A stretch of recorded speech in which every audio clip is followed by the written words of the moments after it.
Welcome to another episode of Bourbon and Rum. This is a podcast of two brothers from opposite ends of the spectrum.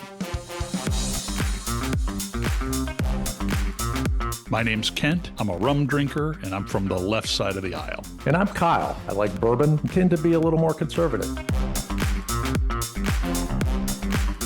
Join us as we explore this experiment. Can two brothers from different sides of the political spectrum have a civil conversation and celebrate our differences?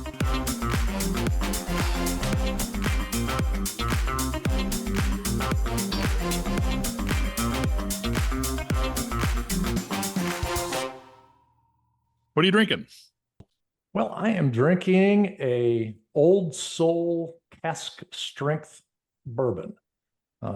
Old Soul is a distillery in Jackson, Mississippi. The juice, if you will, is coming again from MGP, another Midwest Grain Products bourbon, but they also distill some there in Jackson, and then they mix it together. But this is a hot one. It's 122 proof, so I figured, last week we were at like a measly 103 or something, or 110. You got to keep ramping it up. Pretty soon I'll be drinking Everclear with a little brown food coloring. Well, it's funny you should say that. I'm just recycling something I had before. I've got a Cruisin' dark blackstrap rum, and I've cleverly mixed it with a pineapple coconut nectar from the Mexican grocery. So it's delicious. I went to the store and I didn't see anything that really jumped out at me.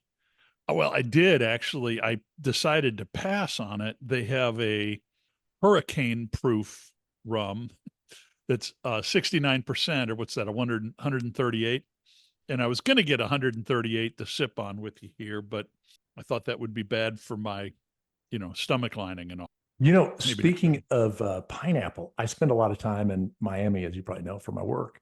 And, they'll have snacks and stuff in the conference room, and they always have this, I don't know what it is. It's some kind of pineapple soda. It's like a carbonated pineapple soda. And I mean, it's almost undrinkable. I mean, the stuff is so sweet, but I'm thinking, man, that would be a rum mixer's heaven right there. That does sound good. Is it come in a can or is it a bottle? Yeah, it's a can. Yeah, wow. I don't know where it's out of. Filch one of those out of the conference room next time and bring it and send it to me. Will do.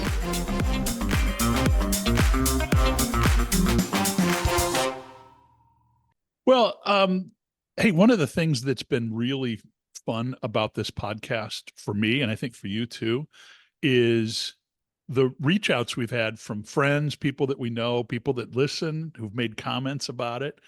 I think I'm safe in saying that we went into this doing it because we enjoy talking to each other, and deliberately choosing the constraints of civil discourse kept us from cursing at each other. And it's been kind of nice for that, if nothing else.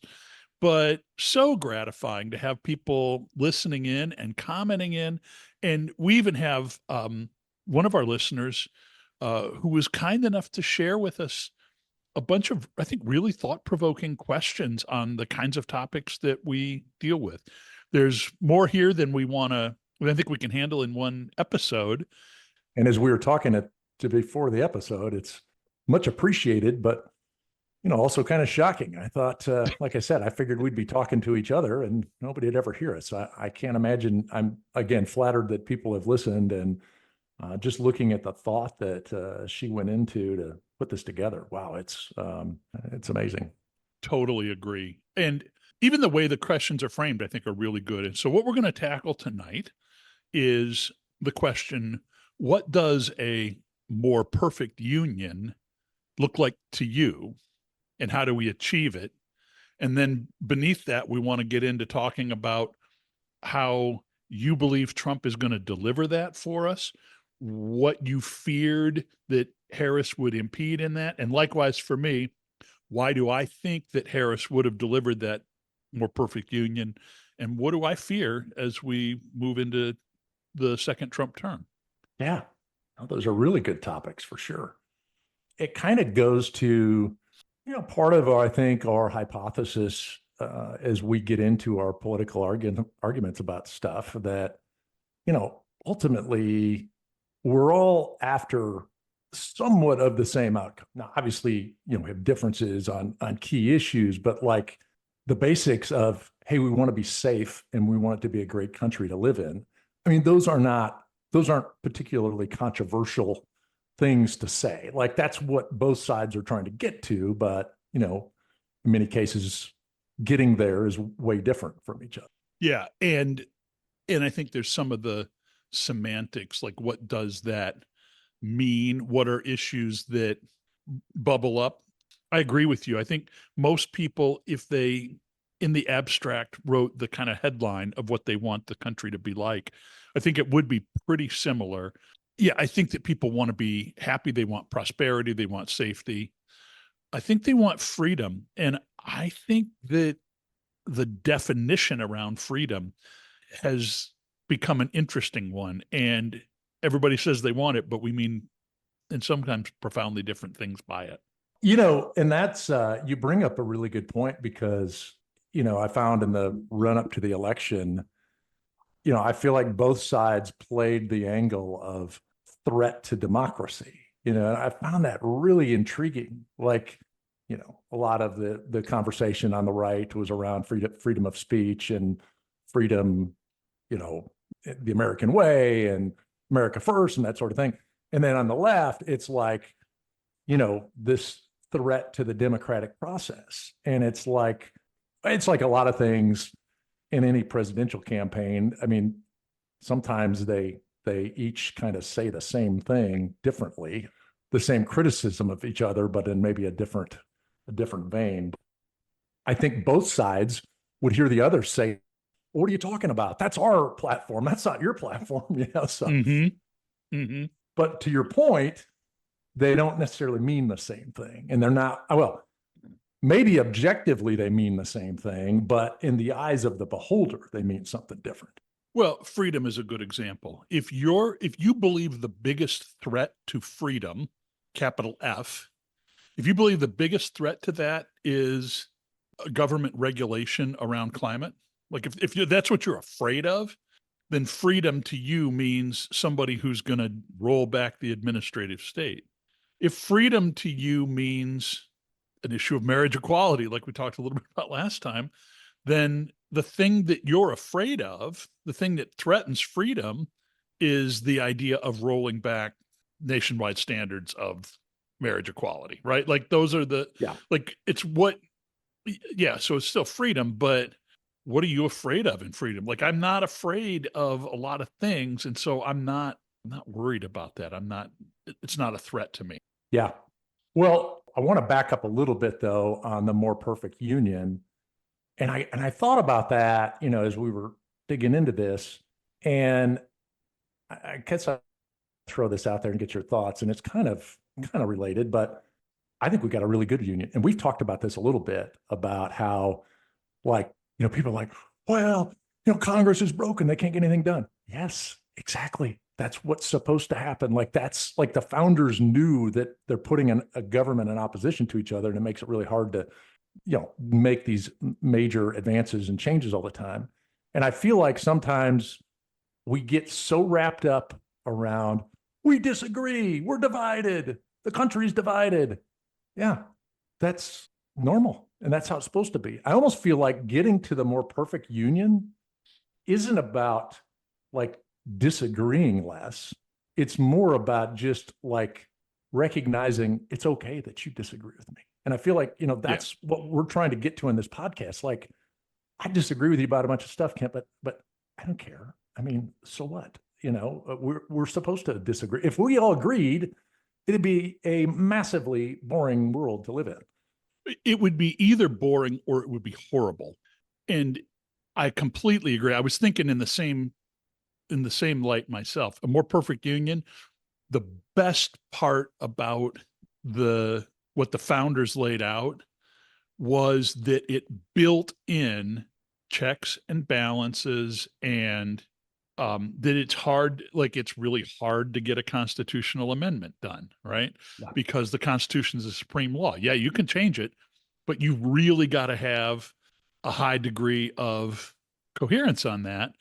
And the system was designed for people to have different moral or personal beliefs, that it was designed to accommodate different sectional concerns, big states versus small states, and all of the different settings that we live in, rural versus urban. This was anticipated in the design of the Constitution, and that it would work out that, and to your point, I guess that we almost, well, so I'm going to turn the page a little bit, because I do think the way that we're going about the discourse is terrible now, and I think we're far afield from what we need to be. And another day's issue would be to sort out the root cause of that. But I think social media, I think um, customized news, those are things that are really fueling this. But the crazy thing is, people feel like, I mean, I admit it, I felt like a real sense of loss after the election. And then I'm like, probably not. Like, there are some things that I'm worried about. We can talk about that, but we're going to be fine. Like, we were fine the first 4 years of Trump. And apparently, if you look at conservatives, Joe Biden has been the evil mastermind of the destruction of the republic for 4 years. And we're still here. So, yeah, I don't think that it's going to be that bad. I think it's the how we're doing it that's kind of taken a nasty turn. I wish we could embrace the how and really maximize it. Let's pull on that though. Do you think it's possible that in George Washington's time, the disagreements were just as bad, but they had no way to communicate the disagreements? If all of the disagreements of the Constitutional Congress were on Twitter and Facebook, I don't know. I tend to think it probably would have been as ugly as it is now. To me, it's more about the visibility on everybody. Like, you got to listen to all these jackasses with all their opinions. Like, you don't have to, but you see them all over the place. Right. I think that's a possibility. The other difference, though, again, think about George Washington's time, is what they all had in common is that they didn't want to be subjects of the British king on the other side of the ocean anymore. And so, Jefferson and Adams, like, their disagreements were bitter, right? Like, they were core fundamental things, but they both didn't want to be British citizens anymore. They both wanted to independent America. I think this helps me. I mean, it doesn't fix the problem, but it helps me feel like one of the reasons it feels so bad right now is because we've got it so good. Like, the big, war, pestilence, and famine, at least for now, are not on our radar. Well, and you bring up a good point. In addition to 24/7 visibility of everybody's opinion, there's way more diversity of thought. Like you said, they all wanted to get the hell away from colonial government. A case in point, you think about we talked about Florida and some of the change in the conservative views in Florida. Now, this is just an anecdotal example, but like, I don't know, I spent some time last year with a guy in South Florida from our office down there, and he's Cuban. He came over here when he was 30 years old or something. And we spent a lot of time just talking about stuff. And he was like, I hear these people talking about socialism. He's like, it's awful. I mean, I lived under Castro. Why the hell would you want that here? But it was unfathomable to him that somebody could desire something like that. But obviously, I don't think anybody, even people that are advocating for socialism, I mean, to be fair, I don't think anybody's like, man, I wish we'd bring Castro over here to be the president. Right. But I guess my point is that you got 350 million people. There's a lot of people that don't know the experience of somebody in that geographic region in that particular country. You know what I mean? You're going to have people from all different walks of life. Obviously, we do. And they've got all kinds of opinions that don't necessarily coalesce around any one topic. And I think surely there was less of that in 1776, right? Yeah, probably. I think that the design of the system should be robust enough that you could, and it did, well, I would say it did work, but it didn't ever work that great. Like, I love the history. Look at, I always had to laugh. Dad was always critical of Franklin Roosevelt because of the socialism of the New Deal. But when we could have a discussion like this, I would remind him that, Franklin Roosevelt was better than Lenin. And that's the kind of like, that was the choice that we might have had, right? Like Roosevelt, in some ways, was a middle ground between the rest of the world fell off either the fascist side or the communist side of things coming out of the Great Depression. And so, we've struggled to have it right all along. So again, back to the perfect. Yeah, I think the more perfect union is probably nobody gets exactly what they want. You have to make and accommodations for other people. you had said something to me. I'm trying to remember what the topic was. It was years ago in one of our pre-podcast civil discourses on the telephone. I think it was around the whole bit about like misinformation, disinformation. And you were like, the answer to misinformation isn't less talking and getting people to stop talking about something. Like the answer to that is more discussion, discussing it more and debating it more. And and it's kind of like this point that we're trying to make. I don't know. It would be great if our little podcast could encourage others to do more of this, because if people could actually talk to each other and listen to each other, you watch these news shows and it's like, they're not listening to a damn word they're telling each other. They're just like two ships passing in the night shouting at each other. Right. Right. When they're not talking, they're reloading. They're not listening. Part of talking more is seeing what the other side is saying about you and listening to, like, even if you adamantly disagree, try to read opposing viewpoints and articles. I mean, sometimes it's, it's ridiculous, but it's still good to capture that and listen to that. I mean, if all you're watching is your own little narrow space, it's like, how do you ever have those conversations? Yeah. One of the things that I've heard in comments of people on our podcast and conversations around, I mean, I'm sympathetic because people are freaking miserable. They hate engagement in this topic. And, look, we've always sparred about politics over stuff for years, right? Like, so it's not uncommon to us. But for a lot of people, it's a really painful process. And then you lay on the volume and the noise and the anger of people in it. Like, it just makes people pull back. And I think that's really unfortunate. I do think if we had forums to talk to people in a but you got to check your bag, right? I know I say stuff that sends you over the edge in this, and likewise. And one of the things that my liberal friends who listen will say to me is like, I can't believe you let him get away with saying this and you didn't jump on it. And I'm like, yeah, because I made the decision that I'm not going to do that. Right. Which is not to say I just like roll over with stuff. I think we've had good discussion. Same, we spar. I mean, last couple of podcasts we've had it enough that our producer a couple of times is like, "Hey, is everybody okay?" Yeah, we're good. But if a point you say that I think is that my friends think is wrong, and I don't just call you out on it, well, you tell those liberal friends to give me a call. But well, right. But seriously, what are we out if I let it slide? And right. Well, that honestly is the crux of this whole thing. And it is. I'll pick on my neighbor a little. He listens to the podcast, and so he'll enjoy this. I won't mention his name, but he's a loud man like myself, large and loud. He is he loves Donald Trump. No, I'm kidding. He does not at all. He's quite the opposite.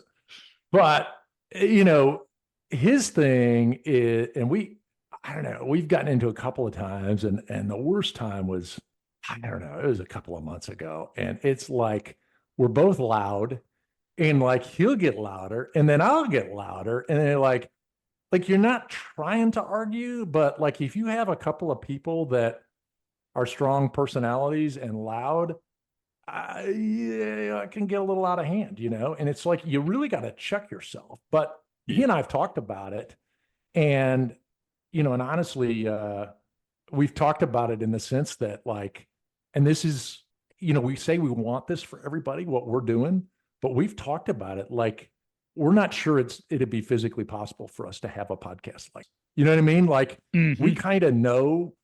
I mean, we're great friends. We spend a lot of. I mean, I'm going to go over there when I get done with this podcast. We spend a lot of time together, but we kind of know, like, you know, we'll throw a couple jabs at each other, but we kind of got to know our boundaries. Yeah. Um, and that's, part of that is managing the relationships. But, I'm hopeful too that we can all kind of get to a place where we don't go and set each other wild. And part of it is a conscious decision. And I've struggled with this too, because we'll get into it.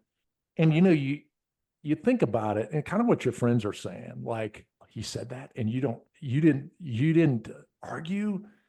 And then it's like, and if you think about that for a minute, like, well, what is the outcome? Like this guy said something to me and pissed me off and I didn't say anything. Well, I mean, okay. Like, am I losing anything? But that's a really fascinating mental thing, because I think we all fall victim to that. Like, no, I gotta tell him he's so full of crap. But why? Well, and you know, like in all honesty, I am, if I were a member of Congress, the stakes might be important for me not to lose a given conversation, but I'm just a jackass sitting in my kitchen. Yeah. I do. What does it matter if I mean? But I think that's one of the toxic snares of the social media stuff Yeah. and the constant media stuff, because they make it seem like seriously, I have my concerns about where we're headed. I've got, all this. It did not change. I went to work. I worked on a couple of data projects today. That wasn't different because of the way it happened. Well, and I'll pick on my neighbor again. One thing he said that I really liked is we were getting ready for the election and you're wondering what's going to happen. And I think he said it well. Like, what's important is right here. My kids, my wife, my family. I can't control everything that's going to happen around the world. I'm not saying we should be apathetic and not be involved and Right. our civic duty and all that, but you're not going to control it all. You got to focus in on what matters. And, I feel like if you spend your whole life worried about all this crap, you're going to be worried about everything, because it's all going to be, there's going to be challenges all the time. It's not going to go as smooth as you want. Yeah. I think that's the trick to the whole thing. On the one hand, it's a good thing, right? People care about their government. They want a government that is reflective of their values. Like we all want this stuff, but you know, we're all pawns. I hate to break it to you. And so I think I should have an opinion and I should be well informed and I should advocate for what I believe, but until I've got a vote in Congress or Supreme Court seat would be like if they're giving out jobs, that's the one I want. But yeah, until then, I'm just a jack sitting in his kitchen. So, you know, don't need to win every point. Well, it's kind of like the simulation hypothesis. What is the computational probability that we're actually in a simulation right now? Right. Well, this was to be before we got the great listener question, which has been a great source of conversation, was but dipping our toe into conspiracy theories, which is a rich trove. Um, yeah, the simulation hypothesis is the concept that we're all in some type of big video game and that you wouldn't know it if you were in it. Apparently, so it was proposed famously, supposedly by philosopher Nick in 2003. Now, this is according to ChatGPT. It suggests that it's plausible we're living in a computer-generated simulation created by a more advanced civilization. And I think, when you think about what are the odds, well, if you think about the vastness of the universe, that there would be somebody more technologically advanced than us, and they could have figured all Yeah. this out. Well, yeah, the odds don't bother me, but like a lot of these things, okay, like what would be in it for the simulation creator? Like, I mean, literally, are we just like an ant farm that they're watching? Because it's really not as exciting as like Hunger Games. I get that. Okay, that would be fun to watch, but watching some schmuck go to work every day in front of a computer, is that really a reality Yeah. show of interest to some? Well, and that goes to your thing. Is speaking of all this around AI. I loved we on the patio when you came last time. We got into that because a lot of people are like, "Oh my gosh, AI! They're going to blow up the world. They're going to destroy all the humans." And your thing was like, "We're the consumer. Like they need us. Like what is the motivation for them to get rid of us?" Somebody's like, "Well, they're going to realize that we're just dumb and they need to get rid of it." But then, well, then what are they going to have left? Right. I think if there's something to fear, it's fear of domestication. And that's all well and good, but that is not annihilation. So, granddaddy of all conspiracy theories, this is an interesting hypothesis, the Kennedy assassination. And it is interesting. Like, do you think this is a genuine question? I don't know the history on this. Like, were there active, real conspiracy theories active in America before Kennedy? I mean, I'm sure there were some, right? But Yeah, that really does seem to be the wellspring of it. it really does. I was listening to the Trump podcast on Joe Rogan, and it came up about the JFK files. And I really did find it interesting when Trump was, you think of a more diverse set of presidents that have all failed to declassify the Kennedy documents. I mean, Trump, Totally. Obama, Bush, Clinton, I mean, like all walks of life. Those Um, four guys looked into the file and were like, nope, we're not touching that.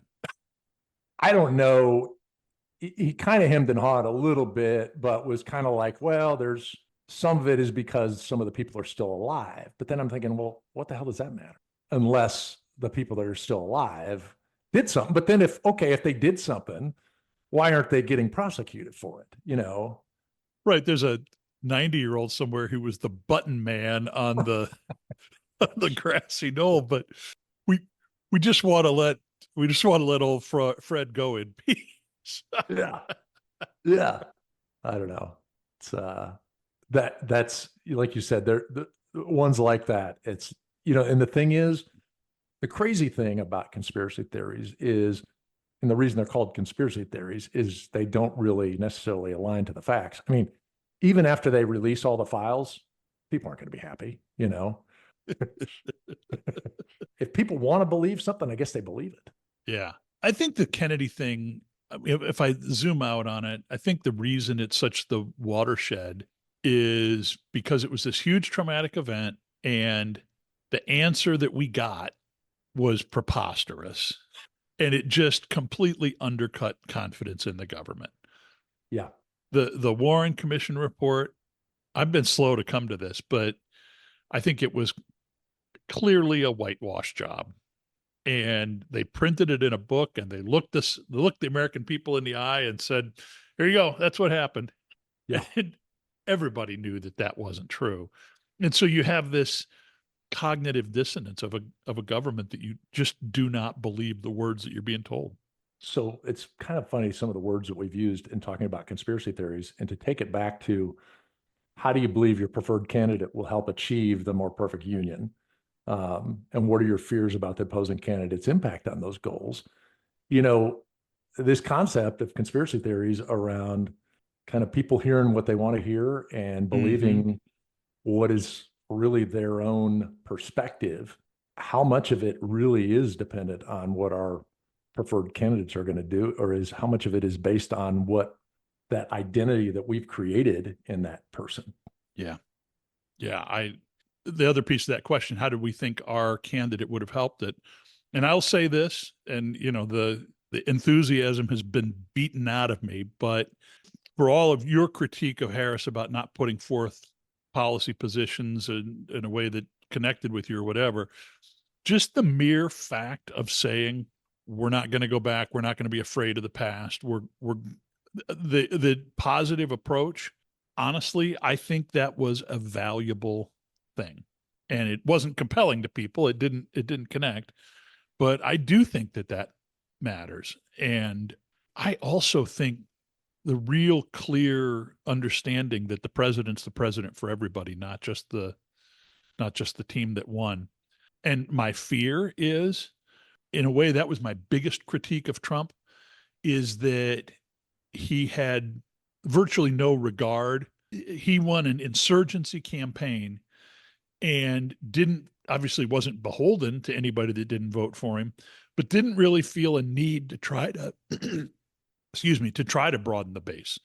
And I think, at least in the first term, deliberately chose messaging and things that I felt like were designed to divide people. You can say that the left's actual policies are ultimately divisive, but at least the veneer language is less directly confrontational. Well, and again, kind of back to I guess it depends on the perspective. I mean, the reality in 2024, he appealed to a much broader base than he did. He actually, that disruptive approach that he's bringing to the table is what really appealed to a lot wider audience, even more so than it did in 2016. So, it's kind of like, I get if you're not a supporter of him, that you think, well, he's trying to be divisive, but at the same time, the message that he put forth appealed to a much broader group. And I think there's a reason it's appealing to a much broader group is it's not, it's a different message. And the message is about, helping people and prosperity and taking waste out of the government and things like that. So, but again, depends on where you come at this from. To me, the exciting thing is that level of somebody who's going to disrupt things. And I think that's what people wanted, is they want somebody who's not going to be status quo, that's not just going to keep adding to the deficit and not making changes in the government and trying to move things differently. And yeah, granted, he wasn't real successful in some of those areas in the first term,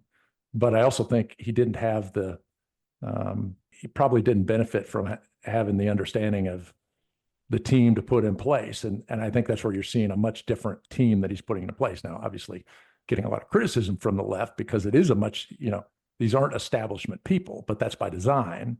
But I guess my point in general is just, I can see both angles of that. I get where, if you're not a supporter of him, that disruptive approach is unsettling because it's, oh my gosh, well, what's he going to disrupt? Is that going to impact me? Is it going to hurt me?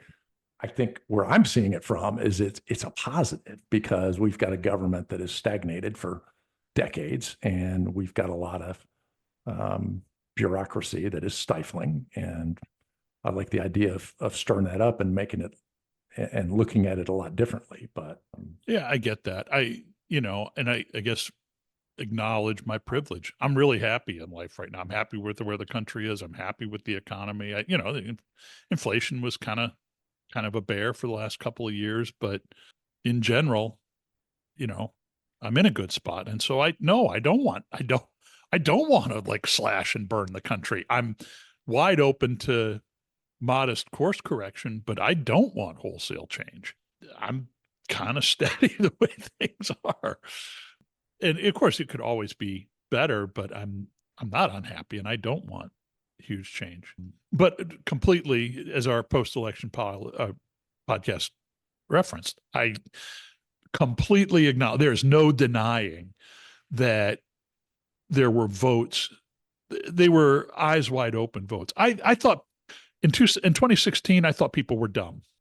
I mean, I did. I thought, this guy's a clown. I can't believe people voted for him. Everybody knew what they were getting this time. And yep. People that voted for him, I mean, we got three groups: people that voted for him, people that voted for Harris, people that didn't vote. And it's the third group, I would make the case, that elected him, the missing Democrat theory, or that we just didn't have our fraud game up to speed this time. He didn't count as many dead votes as he did last time. Right. But really, but somewhere between not voting and voting for him, people aren't exactly endorsing the status quo. That's undeniable. And that puts me in the minority. And so I got to deal with that and figure, okay, well, I hope we get the outcomes that people want without leaving the whole thing on the field, Well, and losing the deal. and I guess the right, wrong, or indifferent in the policies, a passionate candidate that's a contagious thing, and it turns people out to vote. I think that's one of the challenges the Democrats had this year. There wasn't a lot of passion. It was kind of like, well, hey, we're going to keep chugging along here, and that's hard to get people behind and come out en masse to vote. Like you said, there's probably a lot of folks who stayed home. I think that Alan Lichtman, who called it wrong, who's called the other ones right, one of the dimensions that he got wrong, one of his dimensions that he looks at is charisma. And I think he took points away from Trump because of his, the way that he is so repulsive to at least some of the electorate like me. And I think he missed that. I think Trump is charismatic. It's so weird for me to say that because I can't overstate how badly this guy drives me insane. Right. Well, that's just it. I mean, okay, if you went to a stand-up comedian and you didn't like the man personally to the point of contempt, he could have the funniest jokes in the world. You're not going to laugh because you're pissed at him. Exactly. I feel like it's the same way with Trump. I mean, I see him on a podcast. I find it interesting. You see him on a podcast and it's like nails on a chalkboard. Totally. Yeah. And if I saw Kamala Harris on a podcast, I would similarly feel that way. So, but it's all kind of in our, obviously each of our own. Yeah. But I guess what I'm saying is I think that that's where that guy got it wrong. And just because I don't see it, get it, it doesn't mean that it's not there. Yeah. There's clearly charisma there. To my horror, I admit it, but it's true, right? Like you can't say that it doesn't connect with people.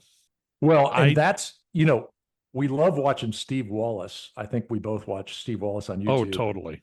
Camping with Steve, which, his step two, we have our step two. His step two is our step one. But he always refers to crazy neighbor. So maybe I should just borrow a line from him and refer to this guy as crazy neighbor. But crazy neighbor, it's funny because we got an argument the other day. No, we didn't, but we were talking about something. I say the other day, it's months ago. We were talking and he's like, "Kyle, I'm a Republican."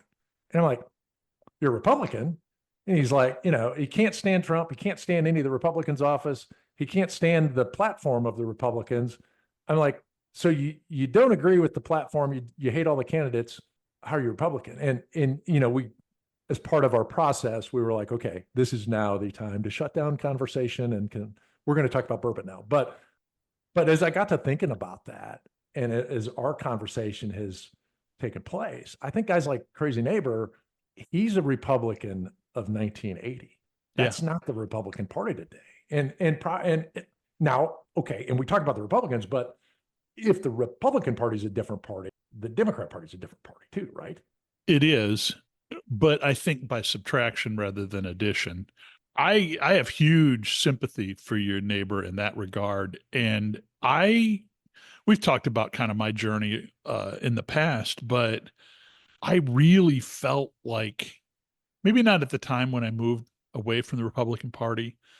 Boy, I really feel it now. I mean, it does not feel like the party of Reagan. And, some people think that's a good thing. Some people think that's a bad thing, but that was very much what I identified with: a robustly patriotic vision of America, the shining city on the hill. Like those are the kind of images that a Reagan Republican of the 80s evokes for me. You would probably say that Trump's approach to the economy is in keeping with the historic Republicans. I've got to say that I think it's way tariffs are not the same thing. You can be pro-business, but you're going to tariff everything. Yeah, that's a big change. It's a big change. Back to the 1800s. Yeah, I'm pissing off your liberal friends, but here I'll piss off our Republican friends. I was reading an article about Reagan and, talking about those changes. And, Reagan, look at immigration. Well, Reagan, he approved mass amnesty when he was president. And there's a lot of conjecture that's the reason that California went from a red state to a blue state. Really? So yeah, I thought that was really interesting. I mean, I don't know I don't know the factual basis of that. I have to research that. I read that, and I was thinking, people in the Republican Party for the longest time were like, everything Reagan did was infallible. Like it was like a cardinal sin if you disagreed with Reagan. But you dig into that dynamic, and it's like, okay, that wouldn't fly in the platform today at all. So Right. certainly there's been changes. Well, I think that change within parties is a good thing. Objectively, I think that's a good thing. But it's disturbing if it's changing out from underneath you. If you're your neighbor and you had a set of principles that you thought defined a party, and that party went chasing in a totally different direction. I mean, it's destabilizing. Well, unfortunately, one of the people we couldn't have this civil dialogue with is our aunt, our sweet aunt, who we love dearly. Well, you would have a civil conversation with, because she's on the anti-Trumpism, so you guys would be fine. And no, I have many civil conversations with her. I love her dearly, but I kind of want to have a dialogue with her and say, hey, I hate to break it to you, but how your dad and your granddad always voted Democrat, they wouldn't be voting for Democrats today, And it's right. Right. Hate to know that, but yeah, no, it's an interesting thing, and yet the labels are slow to change. I saw that. We lived in Kentucky years ago, and so I was in a rural county in Kentucky, and I wound up helping with the election because I've ever looked at this, but in most counties, there's a rule you've got to have. There's very specific jobs that you got to have, and you got to have somebody from both parties. And I was like one of a handful of Republicans in the entire county. Like I got a job working as the precinct sheriff because the Republican precinct sheriff, because there wasn't any other Republicans to do it. They literally recruited me. They looked at the voting rolls. Like, yeah, there's about 8 of you all in the county, but that county voted overwhelmingly for Republican office holders every time. Republican governor, Republican legislators, Republican senator, every time. And I was talking to somebody about it. And they're like, oh, yeah, well, we, like, since the Civil War, we've been Democrats. and that party alignment, that they didn't believe 10% of what the Democratic Party was lobbying for, but they were still Democrats. Right. So, I think people ought to move. I think they ought to change. And I wish we'd start another party. I wish we could have some fluidity in that, because this actually might be one of the underpinnings of why people can't have these discussions. Because we pick teams and we've drawn these battle lines, and it's like, wow, if we're going to talk economics, I'm a whole lot closer to you than on other stuff, right? But we pick other dimensions. Just interesting to me that way. Now, I don't mean to keep picking on your liberal friends, but I love that line that you said. I got to thinking, like, what if you found your most liberal, Trump-hating friend, and that person and I got to have a podcast together, and then I'll find the craziest radical right-winger and put them on a podcast with just you, and we'll see. Like, test our bounds of civility. Like, can both parties get through the podcast without one F word uttered or something like that? I don't think it'd ever happen. And here's why. And I really believe this, because I think that true rah-rah party loyalty is inversely proportional to confidence in articulating one's positions. I think that the people that are most sold out to what other side are the least capable of articulating the argument around that, because the further out on the ends you are, the less contact you have with others, and so you believe like half-assed stupid arguments for things. You do, right? Like if your whole circle is people who believe exactly like you do, the burden of proof on any particular salacious allegation is pretty low. Yeah, not long ago, I was having a conversation with somebody, and they were like, we're talking about stuff about the election, and oh, you agree with this, you agree with that. Well, yeah, and then it goes down like QAnon and all this stuff. And I'm like, yeah, no, I'm out. I'm good, but it's kind of like what the hell was the original context Well, of in a this? lot of those conversations, like the moment of separation, because we're polite people, like it sneaks up on you. Yeah. And at first you're like, yeah, yeah, I'm right with you. And then, yeah, see what you're saying. I know some people might feel a little bit differently. And then you're like, I know a lot of people on our side think that, but I'm not completely convinced. And then at some point you're like, you're a kook. Yeah, exactly. Exactly. Well, and back to the original question, back to this whole thing about perfect union. How do we have these conversations? I think part of it is you got to have a sense of humor. And that's hard to have a sense of humor, and I feel like in the country today, we get so wrapped up. Like, I want my crazy neighbor to agree with me, so I get angry, or, we other people get pissed because somebody says something and somebody doesn't challenge them on it. Gosh, I wish we could all have a sense of humor. I feel like that's the reason we have such a great relationship, because even when we get into it, we can crack a joke. We don't take ourselves too seriously. I don't think. I hope not. Yeah. And I feel like people have to have a bit of a sense of humor. And I know that sounds like crazy talk to both sides, because people are thinking everything's a matter of life and death, everything's a matter of freedom and not freedom. But do we have any other choice? Yeah. There's a logical fallacy about that. There's that I can't remember the name of it, but like you overestimate your own importance, like your own significance in the and I'm not going to lie. I experience a little of this. I want to go on record of not saying that Donald Trump is a Nazi. I am perfectly comfortable, though, saying that one of the things that characterized Hitler's takeover of the Weimar Republic was disregard for the settled order and the structure of government and putting people in places that weren't qualified because they were yes men.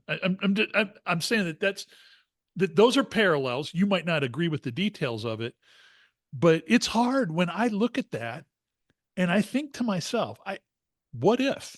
What if the very worst things that the biggest Trump haters say, what if it happened? I mean, honestly, though, and that's the thing, it's like I get there's a comparison, like talk about the Hitler thing. I get this, there's a comparison of an element of Hitler, of the, I guess of the speeches and such, or whatever you're referring to. But then similarly, the right can go down a path of, the whole suppression of freedom of speech. And hey, there's all this misinformation and disinformation. You can't disagree with us. Well, that is a hallmark of a fascist society where they want to lock down truth. And so, but I feel like, we can take this to a point of an extreme to where, yeah, okay, are there similarities there on both sides of things that are drastically bad? And could those be then magnified? Like, okay, what you're talking about with Hitler and around disrupting the order, and Trump disrupted the order. Okay, could you get from there to, well, maybe he does open up concentration camps and kill people? Similarly, like somebody on the right says, well, just like the fascists, they're trying to control speech. So maybe well, what if they get to opening up concentration camps? And it's like at some point that argument gets like a little insanely magnified. You know what I It mean? does. No, I hear you on that. But here's the thing. The reason that the reason that every internet argument ultimately winds up with somebody calling somebody else Hitler is because it's a true story. But it That's is like that. because it is the archetype of everything that's bad. And I think the reason that Hitler is the most, I think that the reason that I can't believe we're having a serious conversation about Hitler, uh, but the reason it's that way, I think that people who've studied history, it scares me because before all of the atrocities that that we associate with the end game. Hitler was very popular in Germany, and he said things like blood and soil and keeping out people that aren't like and those things. And at that point, before all of the other stuff that you're thinking of, people were hooray, hooray, and marching in Nuremberg. And I think because of our grandfather's history with the war, like it has this outsized place in my mind. And I think of every time this kind of thing comes up, I can imagine for you when people are like, oh, he's just like Hitler, how that sounds like nonsense. But Dietrich Bonhoeffer, the German pastor who was martyred for pushing back and walking away from things, like, I think I'm afraid that if I'd have lived in Germany in 1937, that I wouldn't have had the balls to push back. And that fear is the thing that it genuinely is a driver for me.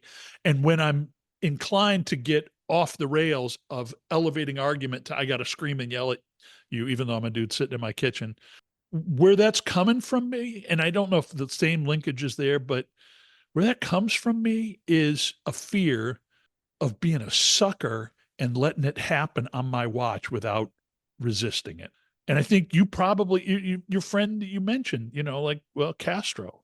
Look, Kamala Harris is a lot of things and was not a lot of things. She was not Castro. I'm just going to put a not Castro flag next to her. But if that's your experience and you saw that happen, you'd be afraid of that and you would push back on things that looked like that to you. Right. And I think that's why, back to this conversation of, can we have civil dialogue and have a sense of humor about our positions? If we take it to the point of like, well, Donald Trump's going to open concentration camps because he wants to eliminate illegal immigration, or Kamala Harris is going to open up concentration camps because she's going to put her political prisoners in there because she doesn't want freedom of speech. It's like, I don't think it's necessarily bad to talk about these things, like, but at the same time, if we all sit around and think about the million worst possible things that could happen, right? I don't care what your walk in life is. I mean, what are we living for? Right. If everything's that bad, I mean, I don't know. Yeah. I think there's a whole lot of other elements to Hitler that if we're worried that by not pushing back on political arguments that like we're going to get there, I think we got a whole lot of other things in our favor as a nation, I guess is my only point. And, and honestly, we don't have time, but one of the things on talking paper here was talking about January 6th. And it's like, I don't want to go down that path because that'll open up another 2-hour conversation. But again, Right. to me, it's this thing about like, I think our country's, again, what makes a perfect union? I think we got a pretty damn good perfect union right now. I think we got a great country. I think we need to celebrate it, and we need to celebrate our differences. Yeah, January 6th, horrible thing that happened.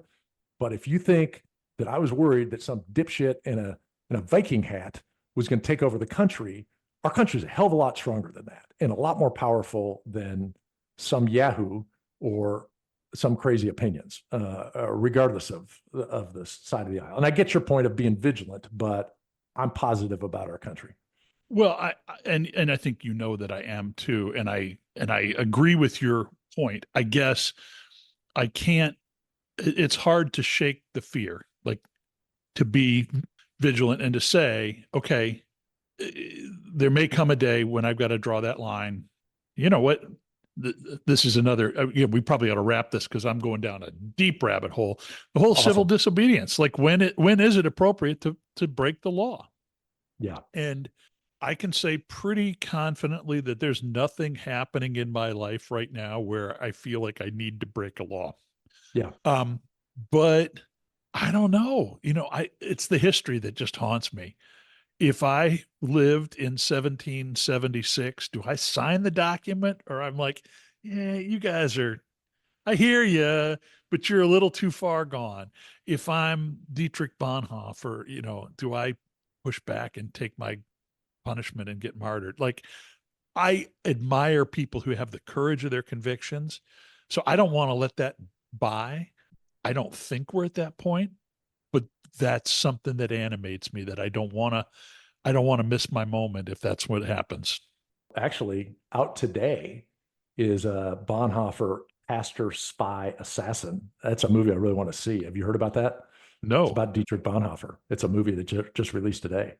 Wow. Yeah. Not sponsored, as they say. Yeah, it delves into the life of the theologian and anti-Nazi dissident and focusing on his moral struggle during World War II as he becomes involved in a plot to assassinate Adolf Hitler. Yeah. Well, we got a lot of We covered some rich ground material tonight. for the future. This little paper has got about 2 years worth of content, so we appreciate it. Between her great questions and topics, I needed that because with Matt Gates's withdrawal, some of what I was looking for material for the next couple of years has just evaporated on me. So, Oh, you'll have plenty to talk about. He'll be the next senator from Florida, so there'll be plenty to talk about there.